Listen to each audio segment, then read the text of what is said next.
Hey, what's up YouTube? In this problem, we're going to graph both of these equations.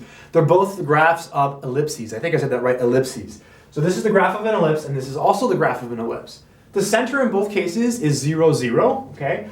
What would it look like if it wasn't 0, 0? Well, if it was something like this, I'll erase this in a minute, but if it was something like this, then the center wouldn't be 0, 0. And to get the center, you just switch it. So 1, negative 2. And the x goes with the h and the y goes with the k. So if I do something evil like this, then you would switch it and be negative 2, 1, negative 2, 1. Right? X goes with the h, y goes with the k. It's always hk. In any case, in this problem, the center is 0, 0. So let's focus on that.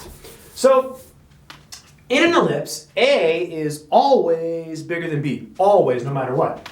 So A is equal to the square root of 9 in this case, which is equal to 3 because 9 is bigger than 4. And B is the square root of the smaller one, so that's 2. So in an ellipse, A is always the square root of the bigger number, and if the bigger number is under the y, the major axis is vertical. If it's under the x, the major axis is horizontal. So in this case, it's under the y, so it's vertical. So what you do is you go to your center, which is 0, 0, and you just go up and down by 3. Because the major axis is vertical. 1, 2, 3, 1, 2, 3. And then you go left and right by 2, 1, 2, 1, 2, and you put a dot, then you connect the dots, and that's it. In this case, again, A is always the square root of the bigger number. So again, A is the square root of 9, which is 3. B is the square root of 4, which is 2.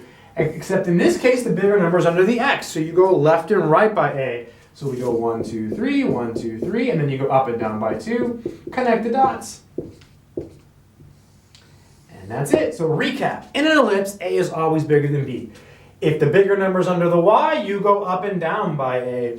If the bigger number is under the x, you go left and right by A. A is always bigger than B, and where it is tells you which direction to go. That's it.